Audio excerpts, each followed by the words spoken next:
Good evening, ladies and gentlemen. Let's start our study session.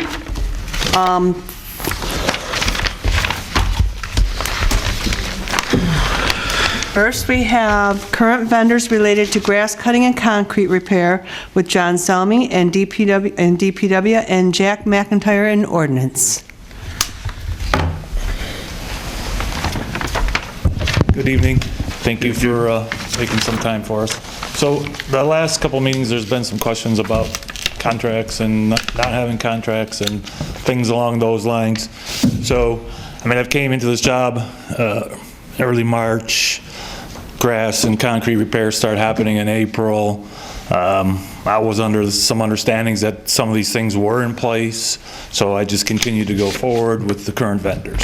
So as a go forward process, my ask would be that we continue to do that through this season. I would be uncomfortable to change contractors right now in the middle of grass cutting season and construction season. And that being said, that in the fall, wintertime, develop the necessary RFPs to go out to bid for those services specifically for the departments.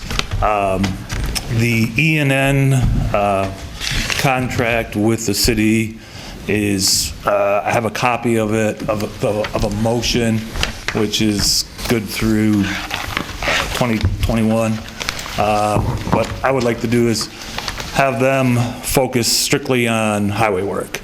And then in the fall, go out to bid for water and sewer miscellaneous repairs. So we have some separation, it's clean, it's easy to identify in the bills. I'm not getting all this cross payment, why is this getting paid from this fund and this company's doing that. So I think it would be, in my opinion, help clean up some of this and make it more understandable. I'm still trying to wrap my hands around it, so you know, and I get that's how it was done in the past, but I'm just trying to go forward. So again, my ask would be that, you know, we're allowed to use these vendors. To the best of my knowledge, they are doing good work. The artistic, the amount of grass that he's cutting and he's staying on top of, I have not received a complaint personally. I know some council folks brought up issues with A-Land. I'm unaware of those, and if there is an issue, if I can be a part of that loop, I can address that issue and I can make that problem go away. I don't see any issue with the people over at that firm having an issue going back and repairing their work, if you will. So I just wanted to get in front of you guys. So, and if you're uncomfortable with that, then give me some direction on where you want to go. So so we have some clarification, and you know, on a go forward basis, this is what I'm thinking long term. But right now I'm kind of short term just because of the season and the timing of my employment here. So. Okay, great. And I'll be open for questions. I don't know if Jack wants to speak to a couple of things. Okay. And then I would have one more thing if we can speak about, it's not on here about, but some emergency water main work that may or may not need to be done if we have a few minutes before the 7 o'clock. Okay. So thank you. The only thing I would add. Go ahead. Can you give us an update on that emergency water main or sewage break? Well, okay, but right now this is a closed study session. We can ask after. It's not closed. This is not closed. No, but I mean, let's stay on track. Yeah. If you stay And with then the at the end, we'll ask then about I can, that. once we get this part of it done, then we can transition into a couple of so we can make water and sure sewer Jack things. gets all his stuff in and has enough time. So the only thing really that I would add, well, John already said it, I haven't gotten a single complaint regarding artistics work in 4 years. Not one complaint on the ordinance side, and I would agree with John on the DPW side either. It is now, you know, we went out for a second bid. There was some confusion on the first bid regarding, I included Toro equipment. I didn't mean to do that in a way that it would narrow the field for anybody. It was really a copy and paste thing. I took it from another thing and pasted it in, to be quite honest. As far as A-Land goes, in terms of the cement, we have had a couple, they're all inspected by the building department. He pulls a permit for all the work. And if there is a flaw, or if in fact there was one today where Larry went out and inspected it and told me, can you get a hold of A-Land? Gave me the address. We need him to fill in more on the new cement that he put in. So I made a phone call and he took care of it. So it's inspected, permits are pulled, and if there is an error or if he does something, he goes back at his cost and he takes care of it. So, all right. So what was, the council chair, Councilman you mentioned Bazey? there was another wave of bids that just came in. What was the status on those for the? Well, we'll have to talk about that. If you agree with what we're proposing today, then we would probably request that we return the bids on that, and then we'll probably put together a bid package in the fall. If you want to review it before we put it out, that's fine. If you have any questions about it or specifics that you think we should include in that, we're more than willing to do that. So I think, my opinion, I'd like to see those bids, that just came out, because it was just not fair for the first wave, as you stated. But then a second wave, I know you guys had some bids come in, so would like to see those in front of the council. And we can share those. They're in the controller's office. But the thing there being too, that on a go-forward basis, I think I'd like to be a little bit more separated. That's something that's bid this item separately so we can analyze them. Okay, city lots are city lots, right? There is no cleanup. This is what it is. We need to have some type of performance clause in there that if the contractor is not performing, that we don't get caught with the grass is knee high and this contractor has an excuse or something. I think we need to build in some more, say rules, but more guidance or something that we can enforce on the contractor if they're not performing at the end of the day. So that's what my original ask is, but you're welcome. There's nothing to hide there. They're open. That we go forward in the springtime and we have that looked at, or in the fall into winter, so when we come out in spring, we're ready to go, right? And then, because the ordinance ones are different for the simple reason that cost is recouped. Right, so if it's an ordinance violation, that cost is recouped, and they've got a lot of factors in there, cleanup of which you guys have mentioned before, and the first 50 feet is at this cost, and the next 100 feet's at X amount of dollars, so it kind of confuses the two. I think if we separate those, we can put them out concurrent, separate bids, right? One is for ordinance and one is for city cuts, and everybody's, anybody, they can bid on both or they can bid on one, however they want, but at least the part to separate and to identify which is the best, lowest qualified bid would be a lot simpler, I believe. one of the things that when John and I had meetings with all the contractors, both, that we included that as part of the bid, that they had to attend a pre-bid meeting before they submitted their bids.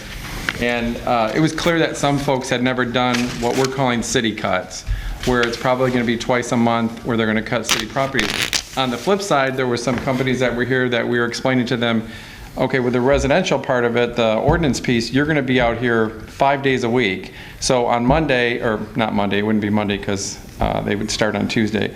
Tuesday, you might have 17 possible potential cuts.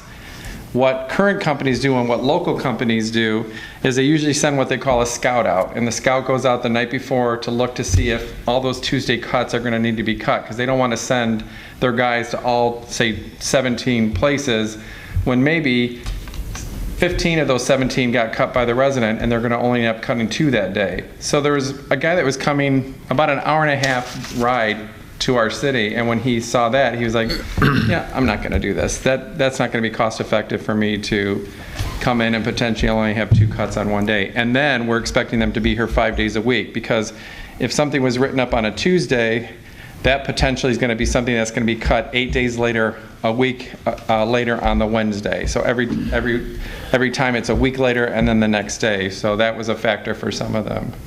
And that's the separation I'm talking about. So the city cuts, the city-owned properties are city-owned properties. It's cut and dry, right? It needs to be cut every 2 weeks. There's no coming and checking it or anything like that. So that's why I kind of like to do them separately, and clean it up and make it, in my opinion, a little bit easier to manage from my standpoint.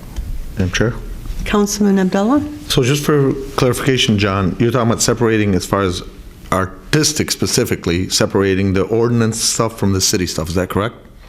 Right. Well, currently, they are that way how they are paid, right? So you'll see, they're paid from the ordinance department or they're paid from DPW. So, yeah, but I'm saying now that they would be separate contracts for separate tasks with separate parameters, right? Or for city lots versus what ordinance needs, right? Ordinance may need to, clear out a jungle, if you will, who knows, right? Anything's possible on something like that. So I think we separate those bids. It makes it a lot cleaner, makes it easier to do the evaluation, easier to do the award, and then to manage at the end of the day. Yeah, I think, And they don't get commingled. Okay, so a couple questions I have for you guys. And I know, we got to be careful with not mixing and matching, because from what I've heard right now, it sounds like there's three different companies, E&N, Artistic, and A-Land. So E&N is a cement contract. Right, no, I know what they are. I'm just saying. Okay. I think we're going to start mixing them all up, so we probably should concentrate on one company at a time. So, a couple questions for you. First of all, let's start with problems. You mentioned you've had no problems with any one of those three, as far as you know. Is that correct? No, nothing major. There's always going to be some things, but nothing major. Nothing that I'm aware of that. Okay. Second question, the cost factor.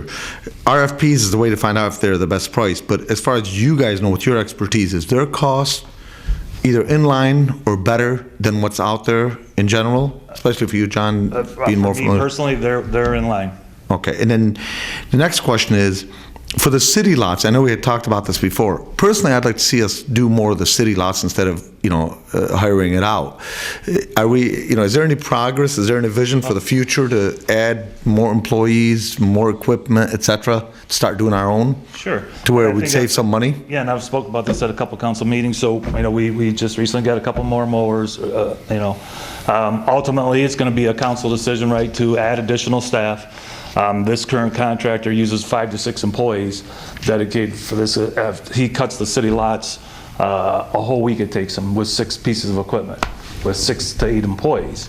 So that being said, we certainly could look at seasonal employees, provided the council and the mayor agree upon those types of things. The other big challenge is hiring people. I'd just like to have it looked into. I mean, if there's, and that's where your field obviously comes in. The next question I had for you, I'm sorry, were you saying something else? Or yeah, I just sent it to on the fact of hiring employees. We just recently, HR just recently went out to establish a list for laborers positions. I think they had 8 applicants, 4 didn't show, 2 couldn't pass a background, and 2 passed a test. Right, So, and I get that, but there's not still just here, that's a struggle everywhere. Yeah, especially with a good economy, it's hard to find employees, obviously. But next question: when was the last time on all 3 of these, if you're aware off the top of your head, that we did put it out for RFPs? I can't speak to when that was, to be honest with you, but I can share with you that September 27, 2017, the council awarded E&N Cement a contract extension, and it's motion number 17325. Okay. And that's for a term to end June 30th, 2021. Okay. And so the other 2, I don't know. I was able to find this, so I don't know about the A-Land and or Artistic. So as far as A-Land goes, we came to, it was in May of 2017, we took, Garden City went out for bid for a sidewalk program. We went with their lowest bidder, which was A-Land Cement. They were already doing a program there. We came in front of the council. It was, in fact, I have the motion here. It was approved by, or a motion by Councilman Kaczynski and then second by Councilman Muscat to use A-Land set at these prices. So we haven't changed the prices. It's still $200 per slab plus a $75 permit. I do know that amount is a very good deal for the residents. Yeah. Because you're typically in the 400, 350 if you're lucky, but typically 400 to 450 per slab. One of the things that I know we spoke about this, Council Chair, when folks are closing on their properties, some folks are signing as-is letters, and you know how that works. The buyer is willing to assume the repairs on a property. So a lot of these, because the price is so reasonable, a lot of these a lot of the folks that sign up for the cement, it's tied to sales and purchases of property. So that was a concern after the last meeting but we did talk to A-Land. He gave us his, You mean when there's cement in the winter? Pardon me? Especially when there's cement to be done in the winter. Right, well, but a lot of these are, we can't issue someone a closing letter if they don't have a permit for cement, especially Right. if it involves a safety issue. So these were considered permits. We could then let the folks close on their property, and then when the work got done, then they, could obtain their C of O, so. Yeah, thank you. Thank you. Thank you. Madam Chair. Councilman Constant. Thank you. Is the company that does what I'll call the penalty cuts, for residential, commercial, and the overflow cuts for the city always the same? Like I remember years ago, Q-Tag, Joe Karup's company, I think he just did the penalty cuts. And he said that he was actually losing money because of the time it took. Has it always been the same company? Well, it has been for a number of years. It's been Artistic. When I first got here, there were 3 companies that were doing all of the what you call penalty cuts or ordinance cuts. We weren't doing the city cuts at that point. It wasn't necessary. They were keeping it up, or at least attempting to keep up with it on their own. In-house. And the second year I was involved, we let one company go. There were some issues, and we let that company go. We did go out for bid again since I've been here, and we had a company that was coming like from the east side that wouldn't come on the days they were supposed to. They, if we tell a resident you have 7 days to cut this grass, and then we don't show up until the 10th day to actually cut it, then we're kind of trumping our own enforcement that we're doing with them, because we're telling them that on the 8th day we're going to be there. If it's not cut, we're going to cut it. So, but for the last 4 to 5 years, it's been Artistic has been one of the companies, and then the only company in the last few years. So, but they were a company that was here prior to me coming. They weren't one of the companies when I first got here, but then they became a company that we were using after I'd been here. So there was a couple other ones too. Local companies. I do think it's a good idea that you do separate the bids, like we had discussed, because eventually DPW wants to take over the city cuts. Yeah. And so that way it's cut and dry, and you don't have to worry about rebidding it out after, when we're ready for that stage in our... And maybe that transition is, we slowly transition from our side into that, right? So we're not going to say, okay, we're going to cut everything. All right, we're going to, year one, we're going to try and cut 25% of this to reduce that contract by that much, and have some flexibility in that contract that speaks to something along those lines, that at some point the city may or may not enter back into this job task, if you will, and to start that process. Yep, I think that's a good idea. Councilman Wenzel. 2 questions. Were any of the contractors you interviewed or got contacted by union contractors? Not that I'm aware of. I think that's highly, I don't know that there are a lot of landscape companies that are union. I'm unaware of some, but doesn't mean that there isn't any. All right. Now, in the past, the Dearborn Heights has, I guess, traded off with the Wayne County and cutting some Wayne County grass. You plan still doing that in the future? I'm not familiar with Wayne County. I know that the cities and the townships would enter into agreements with MDOT to cut right-of-ways on MDOT right-of-ways. Is that what it is, MDOT, Jack? The telegraph? So, yeah, Telegraph is MDOT, yeah. Ford Road, Michigan Avenue, if there's a median there within the city limits. But currently, MDOT is handling that and keeping up on that. Do you have something in place to keep track of all that? I mean, how do you do that? Currently, I don't track anything because MDOT's managing it.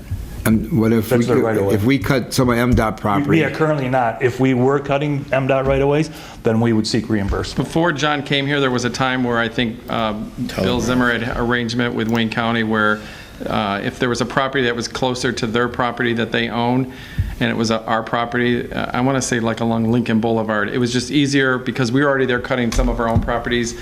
He would include that in the cut, and in exchange they were doing that. But I don't believe that's not been a practice anymore. So but that was a number of years ago. Thank you. Any other further comment or questions or concerns? Had a, if you don't Councilman mind, Abdullah? concern. I'd left a message for you on that one, Jack. Near Tim Hortons at Warren and Telegraph, right behind it, I guess some of the residents in that area are starting to see some different rodents and what have you. And from what I understand, I guess there's a lot of, and it's not our property, but I don't know if you could look into it, or I don't know if we could cut it for, the state. I don't know what, but there's some really, really tall grass, weeds, whatever you want to call them, right behind the Tim Hortons there, all the way down to that little dip in the road by Heinz. About 7 houses that are affected by that. Yeah, and right they're having problems. before you come into the turn on a So if you could somehow look into that. And I know we can't cut it, but I don't know if you guys can contact whoever does to go ahead and do that. We can figure something out. Thank you. Councilman Wenzel, did you have a question now? You asked earlier, because we have time now. Oh, About an update on that Yeah. sewer project. So, I don't know, it's been about 3-4 weeks now. I talked to the mayor, and then mayor talked to the council chair about emergency sewer repair in Applegate and Nightendale, between Kennedy and I believe it's River Rouge Drive. So all the pipe is in. The pipe was in about a week. We actually called the contractor today. He's coming out Saturday to replant all the trees that we removed. On Monday, the fence contractor will come in and set all the center poles. And then as he's coming back, working towards Kennedy to install all the tie-ins, if you will, the contractor will be laying sod behind him, coming back out. So they're going to work their way from the northern point to the southern point. They're going to work themselves back out of there. Then all the fences will be done, the trees will be in, and we're going to put sod back in. That being said, we're going to run a temporary sprinkler system along the top of the fence. We're going to put sprinkler heads on top of there. We're going to ask a couple residents to use some of their hose spigots so we can water the grass and the trees and bushes that we're replanting. Are you going to be on budget on that, or? We're going to be under budget. Under budget? Yeah, the estimate was like 165. I'm hoping to be in the 135 to 145 range. Good. Any further Thanks. questions or concerns? Okay, that concludes our study session. Thank you very much. I venture into one more thing real You quick. sure can. And just get some guidance from the council and the mayor. So over here on Vernon, north of Warren Road to, it's not a dead end, but to where the school's at. There's a school there, elementary school back in there.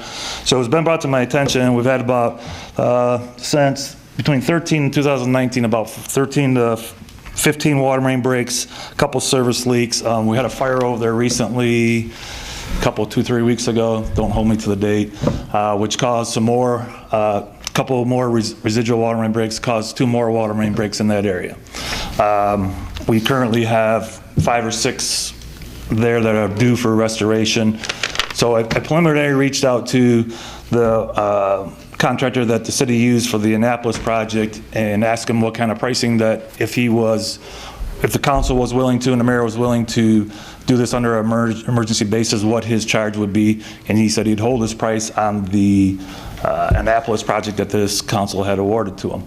So that being said, I'm just looking to get some direction. Do you want me to proceed with that, or do you want me to hold off and wait to put it into the bigger water main projects that the council approved that included Warren Road, Joy Road, and Silvery Lane? It's always been a tough one to say. I say it slowly. So I was just looking for some direction on that too. Any suggestions, Councilman Muscat? Because I don't want to keep like running somewhere and saying, oh, it's emergency, but when I get in front of, got everybody as the audience, now I can get a consensus on which way to go. You've been in this business a long, long time. And if you think that that's what's got to be done on an emergency basis, God forbid we have another fire there in our water main. There's no water. I'd be all in tune for getting it done as soon as possible. Okay, Councilman Constant, your thoughts? Madam Chair. I would also, yes. Absolutely, it's preventative, it saves money in the long run. Councilman? I agree. Councilman And Abdullah? just for a budgetary number, I mean, these are fat pencil numbers around 200, 212. But once I get official pricing and can quantify all the quantities DTE is to playing come up games. with that exact numbers. Where do we tap into the Great Lakes water system? Because that area I'm not real familiar, but now that we had the problem in the central area and we had the problem over by this new area by the school, one of the things that I've learned is that where we're hooking in, because you put in a new water line and that sometimes creates a real strong pressure and will bump the next one. So I'd be interested to know where the tap in from Great Lakes is, and I just don't know. Yeah, I don't have that with me, and I don't have them memorized on the top of my head, but I know there's 3 connections, so I can definitely, we can chat about that tomorrow. Because I think there is a tap in by Warren and Inkster, but I don't know if that would be that far away would be the flow all the way to Telegraph? So we do monitor the pressures from the Great Lakes Water Authority, and there's nothing that's been extreme that's causing that. I mean, this is a 6-inch old cast iron pipe that has, met its useful life, to be brutally honest. Because a lot of the water lines in the south end, what we did is we went from where we tapped in from Great Lakes and proceeded from there, because an old engineer told me that if you start in the middle and you create this pressure, your lines in between where Great Lakes or whatever, potentially, you're creating a pressure they're not used to, and all of a sudden now you have multi-water main breaks. But Yeah. you're more knowledgeable about it than me, but I would just be curious, is that we're not then going to have a problem on Lafayette or some other street, Fenton. I'm not guaranteeing that, but you know what I mean? Because that is the last street before Telegraph, so, and the bigger issue that is when that does break, it's all sand over and makes a mess, and it runs down into the school parking lot, which is an elementary, and typically it's in the wintertime or in the summertime. It just, so proactively, I figured I would ask the question to see what the direction is. It's a good thought, and I'm generally for it. I just wonder how the impact with where we're drawing the water and the effect on the older part of the system, because that my guess is north of Warren Avenue, like Gully, some of those homes were there for a long time, so you probably have some streets that those pipes all date from the 30s. We're not changing the pipe size, are we? Yes, we'd actually upgraded to 6-inch, and the method of how we would do that, we'd pipe burst, and we'd pull an 8-inch pipe through there, so we'd upsize the pipe. Okay, so you're going to have a larger pipe, would reduce the pressure, because pressure is consistent with Just have more flow. with the diameter of the pipe. I mean, that's just Pascal's law. I mean, pressure should be reduced at that point. Councilman So I O'Donnell, just did had you a have quick any question. questions? What's the advantage of doing it? I mean, the other one that's going to be done, when is that going to be done? Still in design, so probably that one probably go out to bid till spring of next year, because we're not going to meet. So it wouldn't we're be not gonna done meet- until maybe we're not another gonna year meet from now. time. So obviously, it's not worth the risk. So otherwise, we'd wait all the way Yeah. through this winter and then into spring. I'd be okay with doing it now, especially if there's a risk, and B, if there's a Then financial I will advantage. come back to the council. With a price. With a budgetary number for you all to approve, and obviously the mayor to look at, and I'm okay Okay. with that. go forward from that. Councilman Wenzel? I agree, yes. Okay, I guess we all agree. Okay, so just one more question, and now I Okay. can sit down for a while.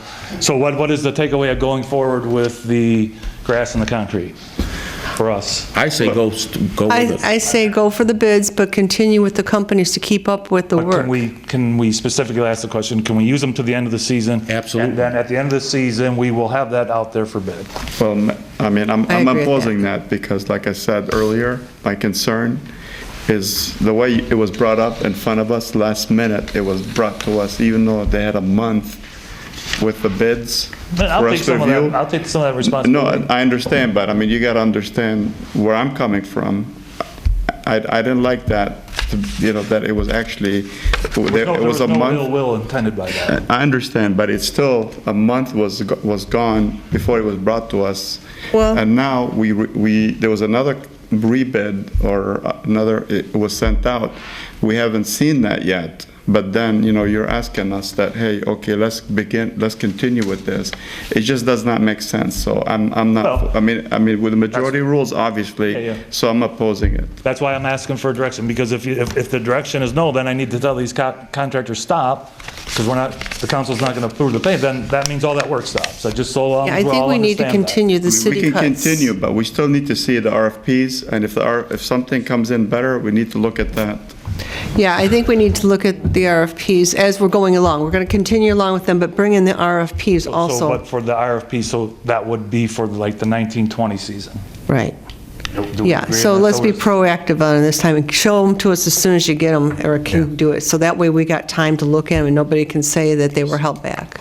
Because my conversation with John, I think, a couple days ago, was switching in mid-seasons No, we're Next not time going to do possible. that. But That's what we've been that's the asking for challenge. this for 6 months. We've been asking for this, so it's In all not. fairness, I haven't been here. for Okay, six no, I understand, I'm not Right, blaming let's you, give I'm him a just saying. chance. I'll take some we've- of it for yeah, sure. We've asked for that in the wintertime. Yeah, let's, So we keep waiting till the last minute and it gets thrown in our face. So we're So not going to that's- do it that way. We Okay, agree. so that's- moving I- forward, I think we'll be more proactive than reactive. We'll even bring the RFP to you, we'll let you look at it, you can tell us if you think we should tweak it a different way. But in addition to that question, if we're going to move in that direction and keep them till the end of this season, then we have to be able to return the bond bids that we're holding for the other companies. What other Yes. companies though? I mean, which ones? We haven't seen anything other than what was presented. Then you said you're gonna go back for rebids. Well, you saw the first group, and then you asked us to go back out for a Okay, so second which bid. rebids are you, which money you're sending back to the first set? Just their bid bond. Their bid bond. They're For not- which one? they The weren't first ones? chosen. The ones For that the weren't second chosen, we ones. might as well give them. The back. unsuccessful No, the bidder. first You one know. was already, the first First one ones would have were been sent back when we were instructed to go out again for a second bid. Okay. They were returned, Give the yeah. people their And money back. we can provide you that, and you can look at them, and if you want to offer suggestions on some legal terms, especially on out clauses, right? Because we need to have a performance clause. They're not performing cutting the grass, we got a problem. We got to have a plan B in place, so if that a contractor A fails, we have to have a plan B because the grass doesn't stop growing, right? And, things like that. So, and people get pretty sensitive about tall grass, right? As I'm sure you all know. Okay, and I think that's about it. Thank you very much. Thank you for your guys. time. Have a good night.